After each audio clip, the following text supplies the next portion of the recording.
안녕하세요. 이용재 세무사입니다. 오늘 영상에서는 직장인분들이 종합소득세를 신고해야 하는 대표적인 5가지 경우에 대해서 말씀드려 보겠습니다. 내가 직장인인데 종합소득세도 내야 됩니까? 하시는 분들이 있지만 아래의 5가지 경우에는 뒤늦은 가산세를 막기 위해서라도 꼭 신고하셔야 합니다. 첫 번째로 회사 월급 외에 다른 소득이 있는 경우, 회사에서 받는 소득은 근로소득으로 이미 2월 달에 연말정산을 하셨을 겁니다. 하지만 근로소득 이외의 소득이 있다면 종합소득세 신고 대상일 수 있습니다. 예를 들어 부업으로 대리운전, 배달 대행 등 프리랜서를 하는 경우, 또는 원고료나 강연료를 받은 경우, 이런 소득은 기타소득 혹은 사업소득으로 분류되어 종합소득세 신고 대상입니다. 두 번째로 금융소득이 연 2천만 원을 넘는 경우, 예적금 이자, 주식 배당금, 이런 소득이 연 2천만 원을 넘게 되면 직장인도 무조건 종합소득세 신고 대상입니다. 연 2천만 원 이하면 원천징수로 끝나지만 그 이상이면 기타 타소득과 합산하여 꼭 종합소득세 신고를 들어가셔야 합니다. 세 번째로 주택 혹은 상가 임대소득이 있는 경우, 상가는 100% 대상이고요.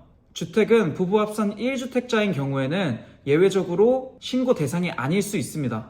네 번째로 연말 정산이 제대로 되지 않은 경우, 중도 퇴사자분들이나 24년도에 직장이 2군데인 분들은 연말정산이 완벽하게 끝나지 않았을 가능성이 큽니다. 또는 연말정산을 하긴 했지만 소득공제나 세액공제를 충분히 반영하지 못해서 세금을 많이 내셨거나 환급을 적게 받은 분들, 이런 분들도 종합소득세 신고를 통해 수정 신고할 수 있습니다. 마지막으로 5번째, 이건 가장 직방인데요. 국세청에서 홈택스 신고 안내문을 받은 경우, 이유는 잘 모르지만 국세청 홈택스에서 해당 안내문을 받은 경우에는 99% 신고 대상이 맞습니다. 국세청은 이미 대부분의 소득 자료를 확보하고 있어서 그냥 넘어가게 되면 가산세까지 물게 됩니다. 그러니 안내문이 왔다면 꼭 내용을 확인하고 세무사와 상담하시길 바랍니다. 정리해 보겠습니다. 직장인인데도 종합소득세를 신고해야 하는 5가지 경우, 첫 번째, 회사 외 부수입이 있는 경우, 두 번째, 금융소득이 연 2천만 원을 초과하는 경우, 세 번째, 주택 상가 임대소득이 있는 경우,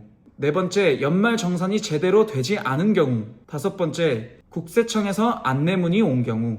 해당된다면 25년은 6월 2일까지 꼭 신고하셔야 합니다. 그 과정에서 제 도움이 필요하신 분들이 있으시면 편하게 연락 주십시오. 명함 댓글에 남겨놓겠습니다. 감사합니다.